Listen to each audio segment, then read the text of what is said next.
Hello guys. इससे पहले हमने मेवाड़ का इतिहास का पार्ट फर्स्ट पढ़ लिया था। उस हमने बताया था कि गोहिल ने किस प्रकार से मेवाड़ वंश की स्थापना की। जो मेवाड़ वंश जो है, इसके संस्थापक गुहादित्य या गोहिल को कहा जाता है, जो कि शिलादित्य के पुत्र थे।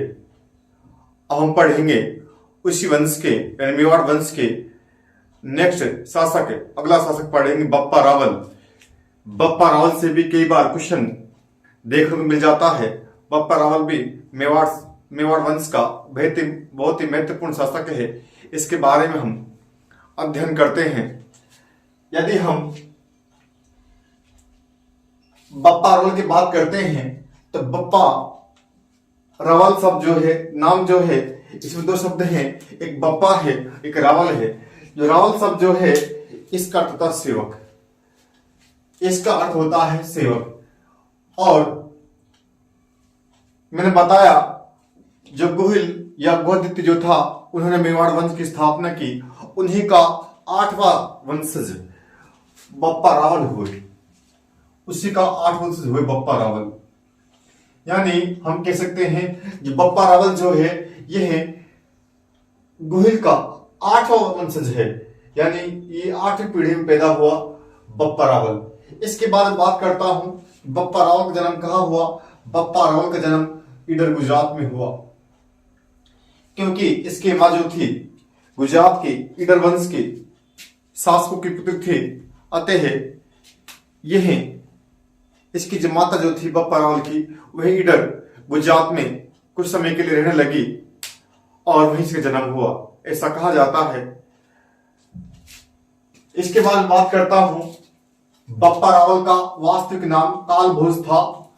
और बप्पा रावल ध्यान रखना है, कुछ इतिहासकार कहते हैं कि बप्पा रावल का जो नाम है मूल, वह कालभोज है। बप्पा और रावल तो इसकी उपाधियां हैं, ऐसा बताया गया है। चाहे आपसे बप्पा रावल पूछे या हमसे कालभोज पूछे, ये एक ही शासक है। बप्पा रावल के हैं या कालभोज के हैं, ये ध्यान रखना है। बप्पा रावल का ही वास्तविक नाम जो है वह कालभोज बताया गया है, ये बात ध्यान रखनी है। इसके बाद बात करता हूं राज प्रशस्ति। जैसा कि आप जानते हैं, राज प्रशस्ति जो कि वर्तमान में राजसमंद झील की नचो की पाल के पास यह राणा राज सिंह द्वारा स्थापित की गई, उस प्रसिद्धि के अंदर बताया गया है। क्या बताया गया है? उसमें बताया गया है कि हरित ऋषि जो कि बहुत ही भगवान महादेव के बहुत ही भक्त थे, और उस हरित ऋषि की गायों को चराया करता था बप्पा रावल। और बप्पा रावल जो थे वह यानी गौ सेवक थे, और वह हरित ऋषि की गायों को चराया करते थे। तो हरित ऋषि ने बप्पा रावल को आशीर्वाद दिया कि आप आगे चल करके मेवाड़ के शासक बनेंगे, मेवाड़ के राजा बनेंगे, ऐसा उन्होंने बताया, ऐसा उन्होंने वरदान मांगा। और कहा जाता है कि बप्पा रावल की सेवा से प्रसन्न होकर के उसकी सेवा से प्रसन्न होकर के हरित ऋषि ने मेवाड़ राज्य भगवान महादेव से बप्पा रावल के लिए मांगा। और कहा जाता है उन्हीं के आशीर्वाद से उन्हें यह राज्य प्राप्त हुआ। इसके बाद बात करता हूं हरित ऋषि के आशीर्वाद से ही 734 में मान मोरी जो कि मोरी वंश का अंतिम शासक था, उसे हराकर बप्पा रावल ने चित्तौड़ पर अधिकार कर लिया और नागदा को अपनी राजधानी बना लिया। नागदा वर्तमान उदयपुर के अंदर है। यानी 734 के अंदर जो मौर्य वंश का अंतिम शासक था मान मोरी, उसको हरा करके बप्पा रावल ने हरित ऋषि के आशीर्वाद से चित्तौड़ प्राप्त कर लिया। और चित्तौड़ प्राप्त करने के बाद उन्होंने नागदा जो कि वर्तमान उदयपुर के अंदर है, उसको अपनी राजधानी बनाया। जो बप्पा रावल जो थे, प्रारंभ में मान मोरी के ही राज्य में एक सेनानायक थे, सेनापति थे, उसी के संबंध थे। बाद में उसी को हरा करके उन्होंने चित्तौड़ पर अधिकार कर लिया। उन्होंने अपनी राजधानी जो चित्तौड़ अधिकार करने के बाद इन्होंने राजधानी जो है नागदा को बनाया। ये पूछ सकता है आपसे कि बप्पा रावल ने किसको हरा करके चित्तौड़ पर अधिकार किया। ये ध्यान रखना है, मानमोरी को हरा करके इन्होंने चित्तौड़ पर अधिकार किया और राजधानी नागदा को बनाया। इसकी मैं बात करता हूं कि बप्पा रावल ने एक लिंग या लवकुश जी का मंदिर बनवाया। ये ध्यान रखना है, जो वर्तमान में जो कैलाशपुरी के अंदर जो मंदिर है, कैलाशपुरी उदयपुर के अंदर मंदिर है एक लिंग जी का, ये लवकुश जी का, इसका निर्माण जो है बप्पा रावल द्वारा कराया गया है। ये बहुत ही प्राचीन मंदिर है। जैसा कि बताया गया है कि जो मेवाड़ के जो वंशज जितने भी हैं, जितने राजा हुए, समस्त जो हैं ये अपना दीवान मानते हैं। और जो राजा है यह के है, जो महाराज जो है ये मानते हैं, ये मानते हैं या लवकुश जी को, यह के हैं एकलिंग जी को। और स्वयं जो है राजा बन के नहीं, स्वयं जो है वे दीवान में राज्य करते हैं। इसके बाद बात करता हूं कि एक इतिहासकार हुए। देखो, जैसा कि मैंने यहां लिखा है, मेवाड़ शासक जो हैं ये अपने आप को एकलिंग जी का दीवान मानते हैं। इसके बाद बात करता हूं इतिहासकार चिंतामणि विनायक वेद, यानी सी वेद पूरा शॉर्ट में लिखे, इसका नाम सी वेद होगा। ये जो इतिहासकार जो है चिंतामणि विनायक वेद जो है, इन्होंने बप्पा रावल की तुलना जो है चार्ल्स मार्टेल, सॉरी यहां मैं छोड़ गया, थोड़ा सा एक शब्द रह गया है, चार्ल्स मार्टेल शब्द है यहां, यानी मैं यहां लिख देता हूं कि तुलना चार्ल्स मार्टेल, एक यूरोप में सेनापति हुए चार्ल्स मार्टेल, जिन्होंने चार्ल्स मार्टेल एक सेनापति थे यूरोप के अंदर। उन्होंने क्या किया, सब दुनिया में सबसे पहले जो मुस्लिम जो सेना थी या मुसलमान जो थे, उनको सबसे पहले जो था यूरोप में चार्ल्स मार्टेल ने हराया था। इसी प्रकार भारत की बात करते हैं तो भारत में सबसे पहले बप्पा रावल ने मुसलमानों को खदेड़ा था। उनको खदेड़ते हुए अफगानिस्तान तक ले गए थे। अतः बप्पा रावल को हम चार्ल्स मार्टेल कहते हैं। उसकी तुलना जिस प्रकार से यूरोप के अंदर मुसलमानों को हराया था चार्ल्स मार्टेल ने, उसी प्रकार भारत में सबसे पहले सर्वप्रथम मुसलमानों को बप्पा रावल ने हराया, तो उनको हराते हुए खदेड़ते हुए वे उन्हें अफगानिस्तान तक ले गया। ऐसा सी वेद कहते हैं। यानी हम ये ध्यान रखना है, हो सकता है मेवाड़ के या राजस्थान के किस शासक को चार्ल्स मार्टेल कहा जाता है। ये ध्यान रखना है, बप्पा रावल को चार्ल्स मार्टेल कहा जाता है, क्योंकि जिस प्रकार से यूरोप के अंदर चार्ल्स मार्टेल सेनापति ने मुसलमानों की सेना को हराया था, उसी प्रकार हम भारत की बात करते हैं, राजस्थान की बात करते हैं। राजस्थान या भारत में मुसलमानों को जिस प्रकार चार्ल्स मार्टेल ने मुसलमानों को हराया, उसी प्रकार से भारत में बप्पा रावल ने मुसलमानों की सेना को हराया, उसे खदेड़ते हुए वे अफगानिस्तान ले गए। ऐसा सी वेद कहते हैं। इसे मैं बात करता हूं, ये ध्यान रखना है, मेवाड़ का राजस्थान का चार्ल्स मार्टेल कौन है, ये बप्पा रावल को कहा जाता है। इसमें मैं बात करता हूं कि जो बप्पा रावल जो है, इसका 115 ग्राम का ग्रेन क्या है, ये इकाई है। जिस प्रकार हम वर्तमान में ग्राम में, तोले में या किलो में जिस प्रकार हम भार को मापते हैं, उसी प्रकार उस जमाने में ग्रेन एक इकाई है मापने की, भार को मापने की। उस समय भार को ग्रेन में मापा जाता था।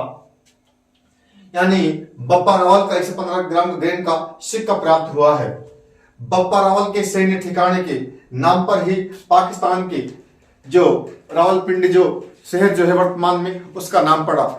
कहा जाता है कि जिस उस समय यदि हम 1734 के आसपास की बात कर रहे हैं, उस समय जो वर्तमान पाकिस्तान जो है उस समय भारत के अंदर ही था। और कहा जाता है कि वहां तक जो बप्पा रावल था उसका अधिकार था। और वहां उन्होंने बप्पा रावल ने मुस्लिमों को यानी खदेड़ने के लिए, उनको रोकने के लिए, वहां वे भारत प्रवेश न कर सके, इसको रोकने के लिए उन्होंने एक चौकी बना रखी थी। उस चौकी का नाम बप्पा रावल के नाम पर रावल रखा गया और वर्तमान में वो नाम बिगड़ते हुए धीरे धीरे रावलपिंडी हो गया। तो कहा जाता है कि जो वर्तमान पाकिस्तान का रावलपिंडी शहर जो है उसका नाम जो है यह बप्पा रावल के नाम पर पड़ा है, उसकी सैनिक टुकड़ी के नाम पड़ा है या उसके सैनिक ठिकाने के नाम पर पड़ा है, ऐसा किसी वेद कहते हैं। इसका मैं बात करता हूं, यानी ये ध्यान रखना है जो रावलपिंडी जो पाकिस्तान का शहर वर्तमान है इसका नाम जो है ये बप्पा रावल के नाम पड़ा है। इसमें बात करता हूं कुंभलगढ़ परिस्थिति में बप्पा रावल को विप्रवंश से बताया गया है। देखिए जो चित्तौड़गढ़ का जो कुंभलगढ़ किला जो है यह राजसमंद के अंदर है और कुंभलगढ़ के अंदर कुंभल परिस्थिति कुंभा के द्वारा लिखवाई गई और उस कुंभलगढ़ परिस्थिति के अंदर जो बप्पा रावल जो है उसे विप्रवंश से बताया गया है। ये ध्यान रखना है, पूछ सकता है किस परिस्थिति में बप्पा रावल को विप्रवंश से बताया गया है, यानी आपको ध्यान रखना है जो कुंभलगढ़ परिस्थिति है जिसका निर्माण महाराणा कुंभा ने करवाया उस परिस्थिति के अंदर बप्पा रावल को विप्रवंश से बताया गया है, विप्रवंश से कहा गया है। इसका बात करता हूं, जैसे मैंने पहले बता दिया है चार्ल्स मार्टिन शासक कौन है, बप्पा रावल है। मेवाड़ के संस्थापक कौन है, बप्पा रावल है। यानी मेवाड़ के संस्थापक जो है वास्तविक संस्थापक दो हैं, ये दोनों ध्यान रखना है। यदि संस्थापक कहते हैं, संस्था पूछता है तो गोल बताएंगे, यदि पूछता है मेवाड़ का वास्तविक संस्थापक कौन है तो वास्तव में जो मेवाड़ का जो राज्य है वास्तविक रूप से जो यह जो स्थापित किया है यह बप्पा रावल ने स्थापित किया है, लेकिन शुरुआत जो है ये गोहिल से बन जाती है। गोहिल ने ये मेवाड़ वंश की शुरुआत कर दी। इसके बाद बप्पा रावल जो है इन्होंने मेवाड़ वंश को वास्तविक रूप से स्थापित किया। यानी दो क्वेश्चन बनते हैं यहाँ। मेवाड़ वंश का जो संस्थापक जो है ये गोहिल है, लेकिन पूछता है मेवाड़ वंश के वास्तविक संस्थापक कौन है, आप बताएंगे बप्पा रावल जो है ये मेवाड़ वंश के वास्तविक संस्थापक हैं। ये ध्यान रखना है। यानी बप्पा रावल जो है यह मेवाड़ वंश के वास्तविक संस्थापक मान जाते हैं। दो क्वेश्चन है, पूछिए वास्तविक संस्थापक कौन है, बप्पा रावल है। संस्थापक कौन है, गोहिल है। देखिए जो हमारे ग्रंथ जो है या पुरानी पहिया जो है या हम कहें जो भाटों की जो पोथिया जो है उनके अंदर बप्पा रावल के बहुत सारे नाम मिलते हैं। उसे बप भी कहा गया है, उसे बप्पा भी कहा गया है, उसे बप्पक भी कहा गया है। ये तो कोई इंपोर्टेंट नहीं है। और एक पॉइंट आगे दिया गया है, हार ऋषि ने राक्षसेनी देवी से बप्पा को राज्य मांगा। यानी एक देवी बताई गई है, राक्षसेनी देवी बताई गई है और कहा गया है कि राक्षसेनी देवी से यानी हर ऋषि ने बप्पा के राज्य मांगा, ऐसा बताया गया है। इससे पहले ये बताया गया है कि एक लिंग जी से उन्होंने बप्पा के राज्य मांगा था और बाद में जब राज्य प्राप्त हो गया तो बप्पा ने ही एक लिंग जी का मंदिर या लकुली जी का मंदिर बनवाया था। ऐसा दोनों ध्यान रखना है। ये बिंदु अलग है, वह बिंदु अलग है। देव पूछता है तो राक्षसेनी से उन्होंने आशीर्वाद मांगा था बप्पा रावल के राज्य के लिए और पूछता है तो ये भी ध्यान रखना है। एक लिंग जी को ध्यान रखना है, उन्होंने एक लिंग से प्रार्थना की थी हर किसी ने बप्पा रावल के राज्य के लिए। और ये बताया गया है दशरथ किताब में बताया गया है हर किसी ने राक्षसेनी देवी से बप्पा के राज्य मांगा था। ये जो लेख जो है ये है दशरथ किताब राजस्थान के इतिहास में किया गया है। इस बिंदु को भी ध्यान रखना है क्योंकि ये नया बिंदु है, मिलता नहीं है। ये नया पॉइंट है। हर ऋषि ने राक्षसेनी देवी से बप्पा रावल के राज्य मांगा। यानी पूछ सकता है आपसे, ऑप्शन दे देगा हर किसी ने किस देवी से बप्पा के राज्य मांगा, उसमें देवी दे देगा, बहुत से दे देगा और आप कंफ्यूज हो जाएंगे। तो आपको ध्यान रखना है राक्षसेनी देवी से बप्पा रावल के लिए हर ऋषि ने राज्य मांगा था। इसके बाद बात करता हूं कर्नल जेम्स टोड जिसे राजस्थान के इतिहास का पिता कहा जाता है, फादर ऑफ राजस्थान हिस्ट्री कहा जाता है। और कर्नल जेम्स टोड क्या उल्लेख करते हैं, कर्नल जेम्स टोड जो है अपनी किताब एनाल्स एंड एंटिक्विटी राजस्थान जो है, इसकी जो किताब जो है उसमें उल्लेख करते हैं कि बप्पा के पिता को इधर के भीलों ने मार दिया और बप्पा की माता बप्पा को बड़नगर या वडनगर या नगर मिलता है, बड़नगर या बड़नगर जाति की महिला कमलावती के पास लेकर गई पहरामी से भंडेर किले में। भंडेर किला में रखा गया और बाद में इसे जब कहा जाता है कि बाद में इसे नागदा लाया गया और नागदा में इसका राज्य किया गया, ऐसा बताया जाता है। यानी क्या क्या ध्यान रखना है इसके अंदर जो मेन बातें हैं ये ध्यान रखनी है। बप्पा रावल का वास्तविक नाम क्या था? कालभूष था। बप्पा रावल ने किसको हरा करके मेवाड़ का राज्य प्राप्त किया? इन्होंने मौर्य वंश के अंतिम शासक मान मौर्य को हराकर राज्य प्राप्त किया। कब प्राप्त किया? 734 ईस्वी में प्राप्त किया। और पूछ सकता है एकलिंग जी का मंदिर कब किसने बनवाया? तो ध्यान रखना है बप्पा रावल ने एकलिंग जी का मंदिर बनवाया। और इसमें ये बात ध्यान रखना है बप्पा रावल को चार्ल्स मार्टिन किसने कहा? श्री वेद ने कहा, यानी चिंतामणि विनायक वेद ने कहा। और पूछ सकता है चार्ल्स मार्टिन किसे कहा जाता है? बप्पा रावल को चार्ल्स मार्टिन कहा जाता है। ये पूछ सकता है पाकिस्तान के रावलपिंडी शहर जो है वर्तमान इसका नाम किस मेवाड़ किस तरह पड़ा? तो ध्यान रखना बप्पा रावल के नाम पड़ा। इसके बाद ये ध्यान रखना है कि किस परिस्थिति में बप्पा रावल को विप्रवंशी बताया गया है? कुंभलगढ़ परिस्थिति में बप्पा रावल को विप्रवंशी बताया गया है। और ये ध्यान रखना है हैदरी ने राष्ट्रीय देवी से बप्पा का राज्य मांगा।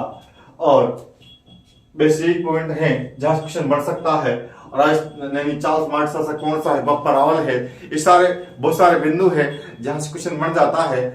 तो मेरे प्यारे साथियों, मेरे प्यारे लर्नरों, इसी प्रकार हमारे वीडियो को देखते रहें। हमारे जो वीडियो जो आ रहे हैं आते रहेंगे। वीडियो पे लाइक दें, कमेंट करें, शेयर करें। इस प्रकार वीडियो देखते रहें। Thank you.